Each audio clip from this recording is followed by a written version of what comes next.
risks, we have witnessed acts of indescribable bravery on our television screens. A lone man standing in front of a row of tanks, the strength of his will stalling the might of armour as it rolled down a Beijing street.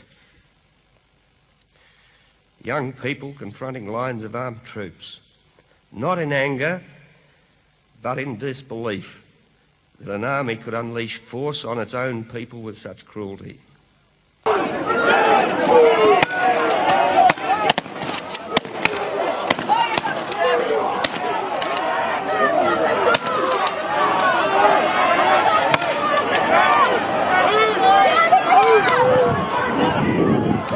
To the ground back, guys. They're shooting towards the shrine of the protesters.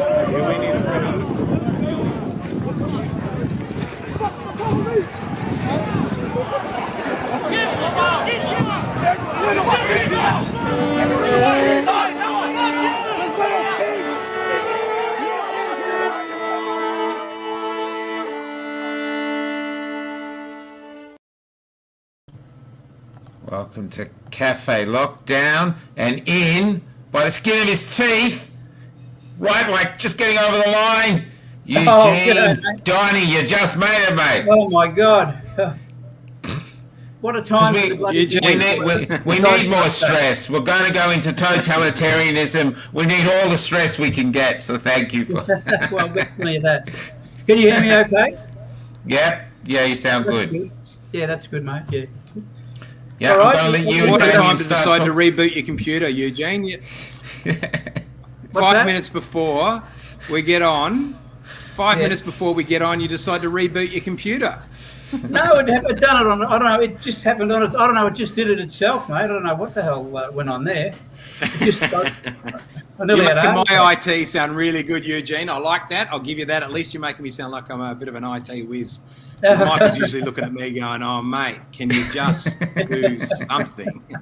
Now, Eugene. Now I'm handing that over to you, my friend. Introduce yourself, and we'll go from there. My name's Eugene Donnini, and I'm a freelance writer, poet, and I was a musician until all this lockdown business started to set in. So yeah, I do a lot of writing. I've got a few things published. Apart from that, yeah, that's about me.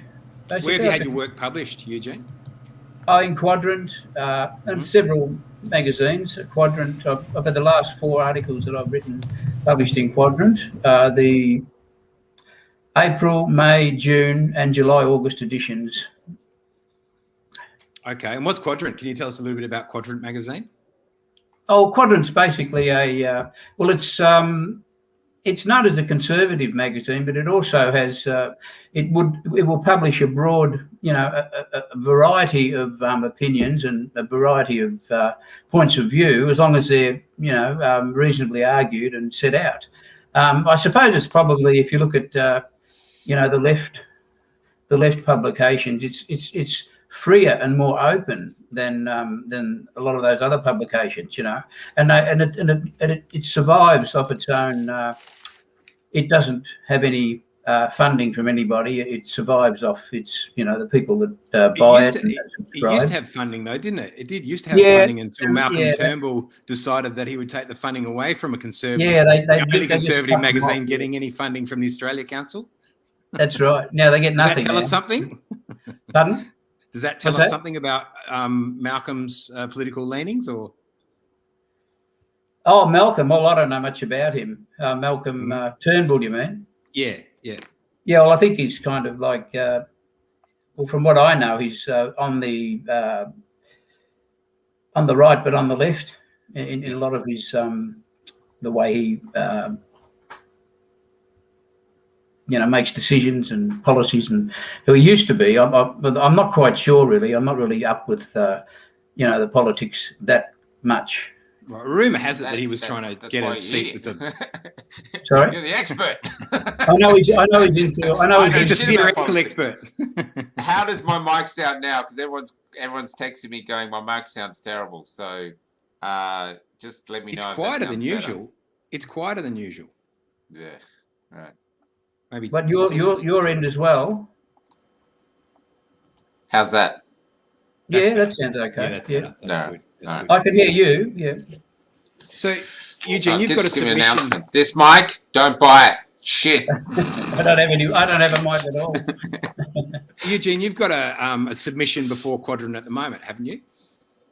I've got several, and I think I got them in a bit late for this edition, but I suspect one will make it for the next edition. If there is the next edition. But you're here just to get to the context. Damien brought you here because you're studying in what was the point of this thing? What was the thing, Damien? The essay? Cultural Marxism, and that's what I was going to get to with the cultural Marxism. Yeah. Well, he's got a. Yes, well, I'm interested in the essay I was going to talk about. Yeah, sure. Well, I can start off. Was Event 201? I know you've got there was an article you were going to put before Quadrant about Event 201. Well, I've actually forwarded that. Left environmentalism is another, and Event 201 is the other one. So, but I only got them in last week, so I think I may be a little bit. It may have been a bit too late for this particular edition. So hopefully they'll be in next month's edition. Well, so can you tell me? Can you tell us, tell our audience, what is Event 201? We've heard a lot about it, but yes, you've had a bit of a deep dive. What is it? Event 201 was a meeting that was conducted in New York in 2019, just prior to the COVID, the outbreak of the COVID-19. pandemic. Yeah. Pardon? And pandemic. Yeah. It was attended by people from all sectors of society that were concerned with that particular, with the disease and how they could contribute in some way to putting a plan together, in order to tackle it. That sounds okay, but when you look at the antecedents of these groups and you look at how they're connected, they're not a little bunch of benevolent people who just care about people's health, etc. They're all interlinked ideologically as well, and I found this quite interesting, and that sort of prompted my interest. So I then went to the Event 201 website and checked out they had the whole meeting was on show, and also a series of accompanying videos. And I watched a lot with interest. And in the end, what they were postulating was not only tackling the, COVID, but using COVID as a springboard to push their agenda, which was a very, very left-wing agenda, like looking at ways of dealing with climate change and, bringing in the ideas that were, being developed by the new, the World Economic Forum, and the Johns Hopkins University, Bill and Melinda Gates Foundation. They were all basically, they were all the contributors. They were the ones that were financing the whole thing, and so they all had they were all interlinked ideologically. And they all had the same basic objectives. So what are we to make of it, Eugene? What are we to make of the fact that they were wargaming this in October 2019, and then by February to 2020, we're in a lockdown? And wasn't it a simulation? Wasn't it like an online simulation? It was what they were doing. They were getting together and discussing they were just discussing theoretically what the approach would be to a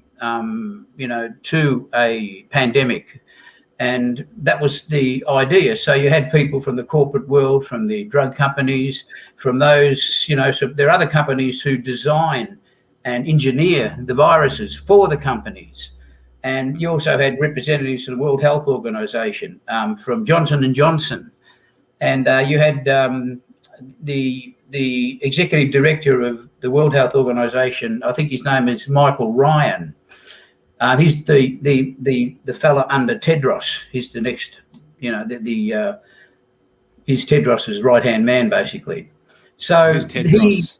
Tedros is I think he's the head of the World Health Organization. Yep. He's not a doctor. He's actually a Marxist, isn't he? He's actually a Maoist. A Maoist. A Maoist. Right. He's a Maoist. If they were, why would you though?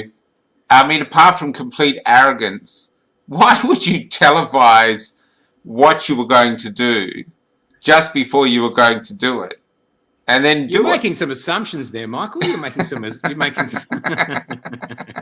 Well, I don't know. I mean, people are free to go to that to go to their website, which is still up, and they can listen to Mike Ryan, the executive director of the World Health Organization, and he actually says in his video, he says that he said the cause of future pandemics will be, in his opinion, economic development. So he actually associates economic development with the development of future pandemics. And he was the first person I've heard to use the word new normal. He used that in that video, new normal. Wow. And yeah, I mean, do you remember that woman that wrote that book, Wish? Like, if you wish for something, it comes true. Remember, everybody was buying it, and she said, if you wish it, it'll come true. Do you think, was she there at the meeting? Was she did it accidentally? Did they wish it all into being? There were a lot of, there were 15 principal contributors to the meeting, and they were from, one particular person. I can't recall their names, but one was basically in the, he represented an organisation which helped to restructure multinational corporations to deal with this pandemic that they were all expecting to pop up. And I think the biggest, my memory slips me, but there was a representative there from the biggest international news broadcasting agency in the world, and they were all discussing, the possibility of how they can stop information and how they can allow information which supports their point of view of what they were trying to do. And they were trying to amalgamate all these techniques around COVID-19 into a system which automatically at the same time addresses all the climate change stuff and fits in with event 2030, the UN event. What's it called? I think it's called Event 2030 or something. Yeah. So it was a conspiracy. I mean, what does a conspiracy mean? It just means a few people get together, have a chat, and decide to do something, and then they do it. That's a conspiracy. And I think the validity of a conspiracy is basically the evidence that it's based on. So if you call someone a conspiracy theorist, and of course, and they say, well, what evidence do you base that on? And I say, well, I don't have any. Then of course, that's a hollow conspiracy. But there's conspiracies happen all the time. Are we jumping to conclusions here? Are we to totally doubt the benevolence of these people that met in New York in October 2019 and maybe saved humanity from a fate worse than death by picking something so close to it happening? Like a trifecta? Well, it is a bit coincidental, You would have thought so. A little bit. The book I was talking about was The Secret.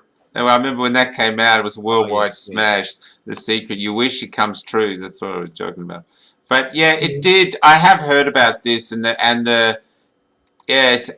gets very detailed. Apparently, they've got websites where they're extremely detailed in what they're doing, and it's just like, It's in plain sight, isn't it? How do you stop this agenda? Because it's in detail, it's in plain sight. Everyone can access it. Yes, that website's still there. I had a quick look at it before you came on, Eugene. But still, did you notice? Did you notice someone there called I think Brian Morhard? No. He was the I think the deputy chairman of the whole thing. and he gave a speech to the audience, and he said that businesses will have to incorporate their plans with with addressing climate change. So he brought They all talk that. Particularly about. Sorry. I was saying specifically they were talking about public-private partnerships, weren't they? Absolutely, yeah. That's what it was. Yes. So the corporate that's what it was, state exactly. comes together. Yeah. And they actually, he also is the executive director of Ginkgo Bioworks, and they actually engineer and program viruses, or vaccines rather, synthetic vaccines for pharmaceutical companies and they also had representatives there. There was a representative from Johnson & Johnson. So Morhard's company, Ginkgo Bioworks, engineers and programs vaccines for the big pharma. Was there a guy there with was there a guy there in a sort of olive green jumpsuit with a scar down his face and a white cat was stroking like this? Conspiracy, Michael. I'm just people concerned for the well-being of the planet. It's just so. And yet in this era now, anything's possible. But it's so like this guy here, Christopher contacts a lot. Conspiracy to work in unison. How naive do you have to be to think that powerful people don't work towards a common goal? I can see billionaires or multi-trillionaires, whatever, sitting down and going, look, and we've done an assessment. Everything's fucked. We've got to strip it all down, destroy it all, restart it. Let's go about it. How do we do it? I can see that. Makes sense to me. Yes. The fact that they put it on the internet We've been talking about just before they did it is just so arrogant. But you've hit the nail on the head, mate. You hit the nail on the head. Well, we're televising the resistance. Sorry, Eugene. Yeah, that's right. Right. This Morhard fella who actually helps to, his company, Ginkgo Bioworks, who actually engineers vaccines for pharmaceutical companies. Before he did that, he was part of the World Economic Forum.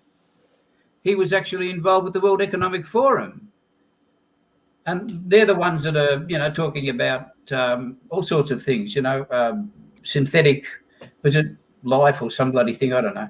But the thing is, a lot of the ideas that were being postulated in this get-together were coming from the World Economic Forum and from the Bill and Melinda Gates Foundation and from Johns Hopkins University. In your opinion, is that what is being rolled out now by Daniel Andrews in Victoria?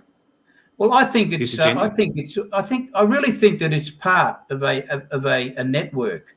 I think it's part of what's occurring on a global scale, And I know it sounds preposterous. I mean, in a way, but then it's not as if there's no evidence for it. It's not as if I'm just making things up. I mean, it's actually these people actually met. They actually said these things, and that the connections between them are solid and there for everyone to see. And Fauci, Dr. Fauci.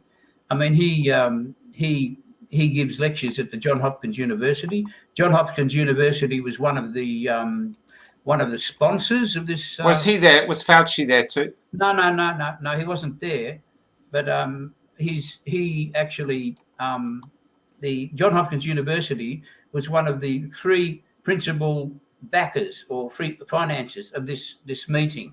There was a Johns Hopkins University, Bill and Melinda Gates Foundation, and the World Economic Forum. Those three entities were the principal funders of the event. Does the UN play any role in this, Eugene? Yes, the UN had representatives in, the 15 participants all had, some had connections to the UN, some had connections to the World Health Organization, you know.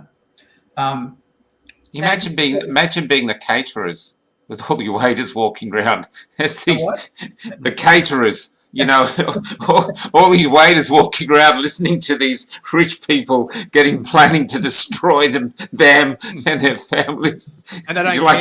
They don't even do it in hushed tones. They don't even do it in hushed tones. Yeah. Build back better. Yeah. So, do you have any kids? Yeah. Oh, yeah. We'll kill them too. Yeah. Where's your mask? Well, that hasn't even started yet. Yeah, well, it will in a minute. Get practicing. But, the plot thickens because there was a Dr. Gao Fu who was present as one of the participants, and he's actually a member of the Chinese Communist Party, and he's done research into interspecies transference, viral transference. Mm-hmm. He was the head of what are they called? I think at the SAIED University, which was a university or the medical school, which actually was responsible for developing the Wuhan lab, and a lot of his research was being conducted in the lab at that time. And he's actually the dean. I just find it's called the SAVAID Medical School. He's the dean of the SAVAID Medical School in China, and that was the organisation that set up the Wuhan lab. I mean, I'm sorry, but this is just that's cool, man. I didn't make it up. Look at it, but yeah, there's the lab thing, the theory. I mean, they've literally almost announced that that's what it is. You know what I mean? They pissed. For a while, if you mentioned the lab, you got banned off Facebook. Now they leave you alone. You're allowed to announce it. You know what I mean? They're growing more and more confident with everything. I haven't seen them mention the fact that it came from some Chinese guy eating a bat for a while. You know, they sort of dropped that one. You know what I mean? They got that after 2 weeks to flatten the curve. Yeah, that's right. That's right. Yeah, that's right. Go Fu is also the Dr. Go Fu is also there's also I've got if people want to read my article, he's also involved with the Chinese military and has written like over 14 articles or 14 papers in collusion with the Chinese military. Well, the big question that a lot of people ask me, they send in, is if it's a depopulation thing, why would they want to do that? That's what I get a lot of people asking me, because the big corporations need to have money coming in, and how are you going to keep money coming in if you're knocking off your customers? Well, I don't think it's a depopulation agenda. I think they're using I think they may be using the COVID kind of virus has a has something to launch their bigger agenda from. I don't know. I suspect that it may not be. Look, I don't know. I mean, it could be that they may want to wipe us all out, but I don't think that's the case. I think they're using pretext for a global reset. Yeah, that's right. I think they're using the COVID pandemic as a stepping stone to implementing their major agenda. And so when everyone says this word reset, and we actually did a show about it, but we got talking about other stuff, and even though the show was actually called "What is the Great Reset?" We never actually talked about it. What do you think is the Great Reset? What is it? Break it down into sort of layman's terms. What does it mean? Well, I think it means I think it's being developed in with Agenda 30 or Agenda, I think it's called Agenda 30 now, where they want to basically restructure the economies on a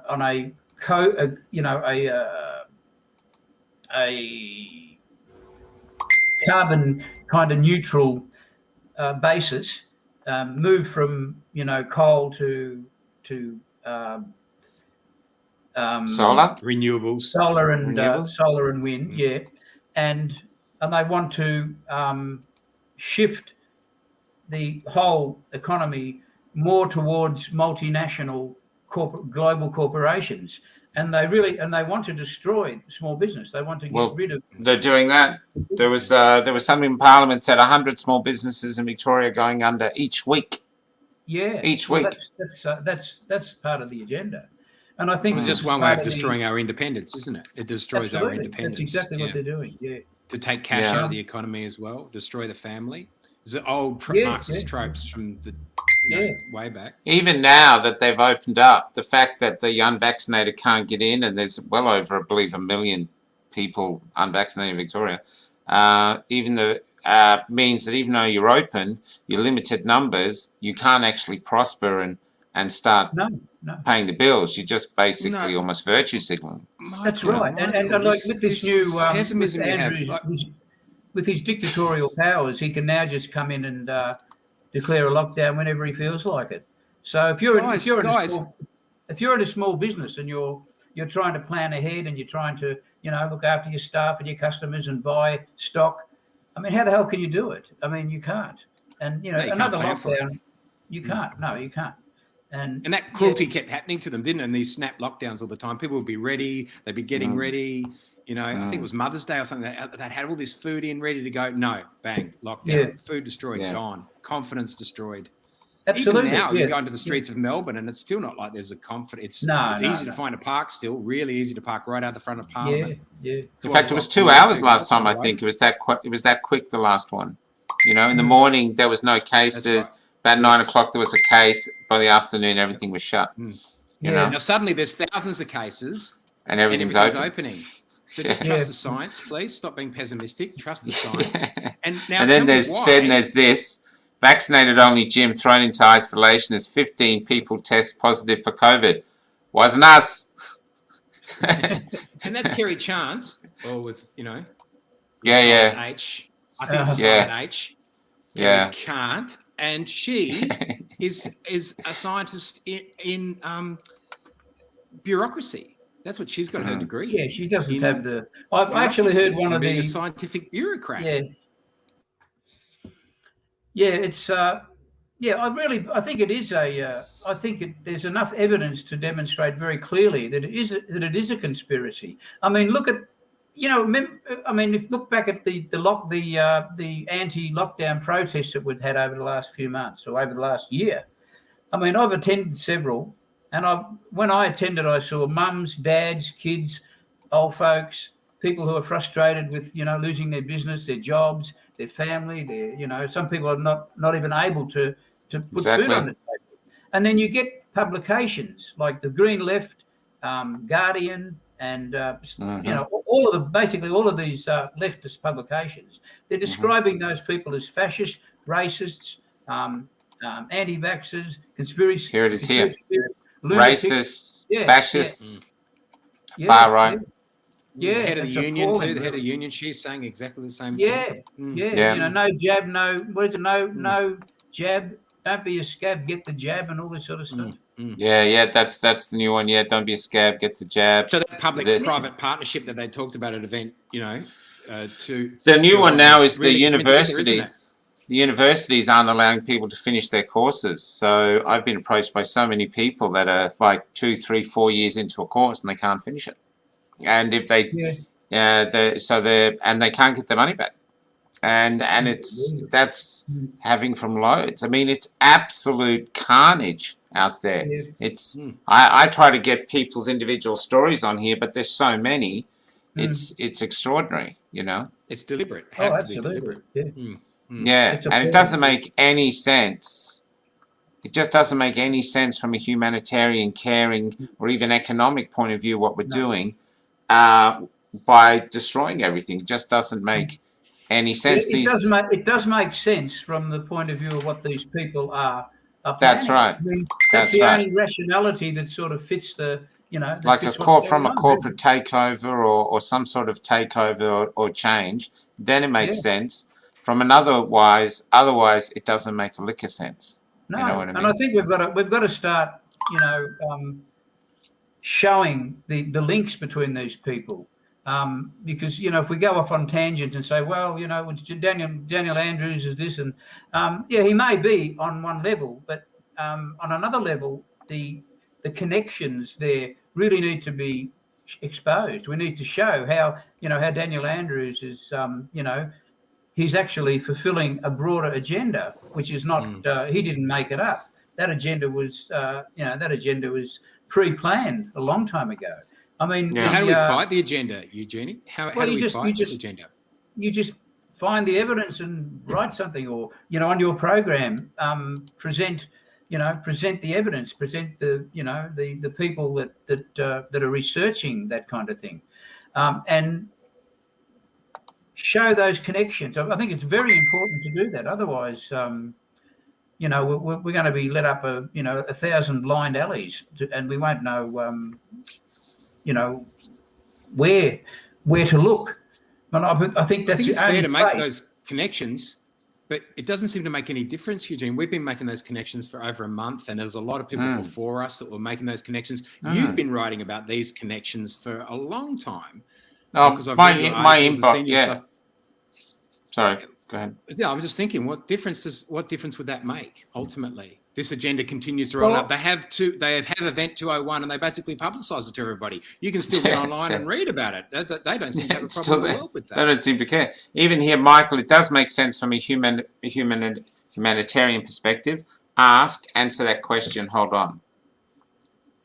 So I could put that again, mate. Sorry, I didn't hear that. It says, Matt Thomas says, Michael, it does not make sense from a humanitarian perspective. Answer that question, hold on. Yeah, I think, isn't that what I said? Yeah, I'm not quite sure. Yeah. Yeah, okay. We'll move just on. reading a comment. Yeah, well, it's just a comment. I don't think generally that these people are humanitarians. I mean, can you imagine what will happen if this, if this momentum keeps going on a worldwide scale? I mean, how it will impact on the, on the poorer nations and on. Well, I think it is. We've been talking to people in Africa. It's rolling out there. Talking to people in Portugal, Belgium. It's even someone from the Caribbean was telling me it's happening there. It's happening globally at the same time, but to different levels. And apparently, the place where it's really ahead of Melbourne is Lithuania, where someone sent me a report from Lithuania saying it's a nightmare now. You literally have zero freedoms. Even if you comply with everything, they're still getting boosters, and you're having to show your thing 20, 30 times a day. So people are getting really annoyed with it, but there's huge fines if you don't do it. Today, apparently, I got told in Sydney, some woman dobbed a guy. He has a cafe, but it's just a window and a wall where he opens the thing. And he neglected to ask them if they're vaccinated, even though apparently he doesn't have to because they're not sitting in. And the police turned up and he got fined $500. And even though the police are customers. And the other thing, Eugene, which I'm really interested in, is what's happening to people. Because the other thing today, which just absolutely floored me, was a father who's had his 14-year-old son vaccinated. His 14-year-old son is now in hospital suffering from myocarditis. He gets on the news and goes, yes, but that's a known rare side effect and they know how to treat it well, and he's being looked after, and now I'm taking my 9-year-old to get vaccinated. Yeah. And I'm thinking, wouldn't that just stop you? Go, hang on, my 14-year-old... Because we had a doctor on the other night said myocarditis is a heart attack. It's the equivalent of a heart attack. It's that damaging. It's that. Why would this? I don't understand why people wouldn't hold off and question. Because most of us know someone now who's had an adverse reaction. We know, most of us know more people have had an adverse reaction than actually had COVID. So why are the people so obedient and being the choir of it? Any ideas? Oh gosh, I think it's just it's a big. That's your answer. Gosh, I could have said gosh. I got Damien here to say gosh. That's my line. I think the average person, I suppose, they go to work, they come home, they're concerned about their kids and their family and putting food on the table, and they probably have a naive trust in the establishment, and if something happens, then they just accept, the CNN version or the Channel 9 version. They don't. People don't have that. They don't have that malevolence. I mean, that's as far as I can determine. I really don't. Apart from that, I don't know. I mean, you've got to. I mean, that kid will just become collateral damage, won't he? He's just collateral damage to these people. What's that, mate? That child is just collateral damage to these people. Absolutely. Oh, yeah. And the collateral damage is fourth generation war, is it? Yeah, it's terrible. Yeah, it's people. I think more people will start to realise what's going on when it's not so easy anymore to put food on the table or to pay the rent or to look after your kids. I think then the little man will start thinking, oh, shit, how did this happen? I mean, and I think that maybe we're going to have to get to that point where people are literally, driven into the streets. I think they're driven to well, this is what Elizabeth Schell says here, just to go thing. Even people have had a really bad reaction to their first jab, go and get the second jab. I wonder if there's a great need in people to trust, and it makes them feel safe. So they've got I don't know. I think that's true. Yeah. I think that's true. Yeah. Because I have a belief that people live in myths. This is why a lot of our society is built on myths. And one of the myths for Australia is that the government cares for us. They look out for us.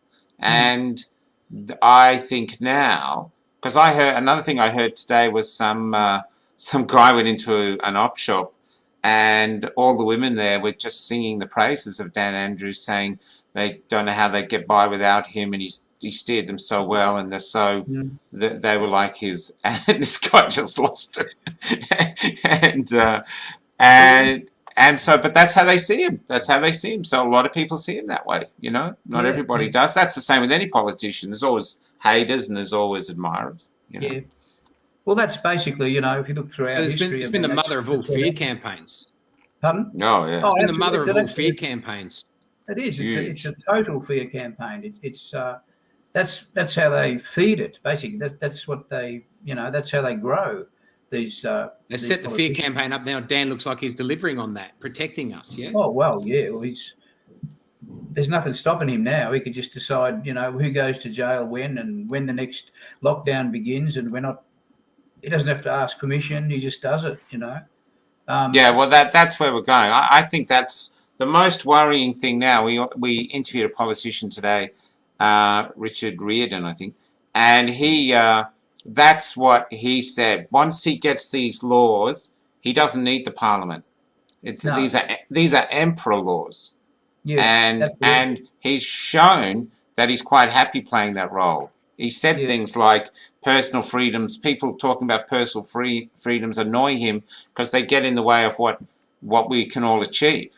That's literally one of his quotes. So it's an extraordinary time in a free country, in a democracy that we're literally on the edge of it. I literally see, once this vote goes forward on the 16th, if they give him the tick, that's it for a period of time. What kills me, Michael, is like that Richard Reardon was a great interview today. I believe I could say that he would agree with almost everything you're saying, Eugene.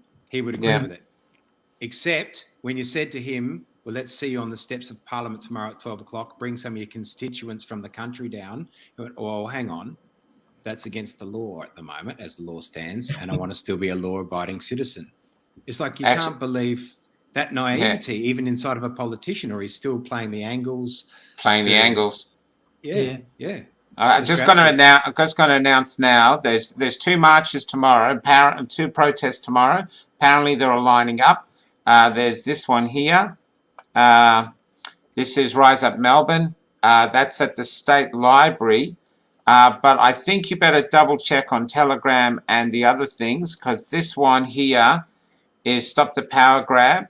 And that's at the same time, that's in the Treasury Gardens the Treasury Gardens. So just keep an eye on that, because what I've been told by organisers is that they're organising to link them up into one big protest. So it'll be all over Telegram. If we get any announcements, we'll put them up. So just check. But tomorrow at 12 o'clock in Melbourne, hopefully there'll be a lot of people out there. And it's not incitement anymore, because the show directions, you're allowed to travel now. But if you want to go there and peacefully protest, the only thing I think you have to do is stay in your little 15 groups of 15, separated. I don't know. Are masks finished? Did masks finish today? I didn't leave the house today. I wouldn't think so. I don't know. I wouldn't think so. Okay, wear your mask. So follow those show directions and everything else. Yeah, but do everything else. Follow the law within it. But as long as you follow all those things, you're allowed to protest, and that's what And if they say anything, just say you thought it was a Black Lives Matter march, and you'll be fine. He hasn't heard that joke. Yeah, I have. He still likes it. It's an oldie but a goodie. It's like a fart, never gets old. Yeah. We're in different studios, so we don't. If people want, Eugene, if people want to access that essay on the event 201 of the Great Left Conspiracy, they can go to my website and it's for free. They can just take it, and that will give them leads to go elsewhere and see. What's your website? Can you give us your website? We'll put it up. What's the name of your website? It's all lowercase, one word. EADO double. Wait on. EA. Hang on. EADO double N double M INI, yeah, all ends. .com.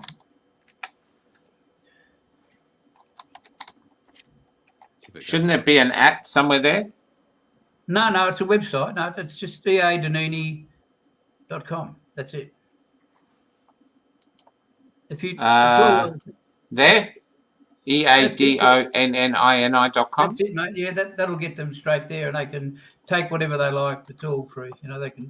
There's essays on all sorts of things, relating to current issues, and there's also links there to my Quadrant articles, which deal with transgenderism, the rise of the new left-wing fascism, and the politics of the methodology as to how a lot of these policies are implemented. It's called the politics of hell, and there's another one called the enemies of Western civilization. So they can actually. Oh, speaking of the enemies of civilization, Kevin Summers is here again. You haven't seen him in a while. Three Stooges. Yeah. But if you want to take a deep dive into, what I'll call as cultural Marxism, Eugene is a great place to start. So could we put up that website again? There it goes again. See it it's right in the comments, so you can just click on it there. And go like get on that website, and this guy's been doing a deep dive into how cultural Marxism's been forming for quite a few years now. You can look at there's one of my articles in Quadrant called Saul Alinsky and the Politics of Hell, and he actually outlines a methodology as to how radicals in the coming years need to cut their hair and join left-wing parties and right-wing parties and change the institutions from within. And there's also that's a cultural Marxist perspective. Basically, that's how they operate. And I've also written one on the history of transgenderism, which is they can get that at my site as well. And they can go straight to Quadrant and just type it in, and it'll come up. And it's all free to read because it's past editions, so you can just follow the prompts and you can go right to them. Oh, cool. That's how much is Quadrant anyway at the moment? How much? Yeah, is Quadrant? I think they're about $9 in the shop, I think they're in probably most newsagents, and you can of course you can subscribe, and I'm not sure what I think it's about $68 online subscription. So you get the online editions that come out for the $68, and you can read them each month as they come out, basically. And you can pay a little bit more, and you get online. Plus, you get the physical copy. Turn up to your place. Oh, you can get the physical copy. Yeah. You know, it's in most newsagents. You know, or probably most newsagents you can get a copy of Quadrant now. Yeah, Okay, and they're totally independent. Yeah. I hate to bring this to an end, Eugene, but we're going to another show with some of the protesters who are organising the protests for tomorrow. These are the young people that are learning how to organise. So I'm going to have to leave it here and wind it up. But thanks for coming on, mate. And there it is there. edini.com. Check it out. And everybody, if you're on wherever you are, Facebook, or we're about to come back onto Rumble now with the next one, just stay where you are, and we'll be back in about 5 or 10 minutes with the next load of guests. I should have done it this way, but as usual, we're not tech savvy, so we're going to take off. Nice to meet you, mate. Thank you so much. Thank you so much for having me, guys. Thanks, Eugene. Thanks, man. It's good Take to have care. you. Really good. See ya. Thanks, mate. See ya.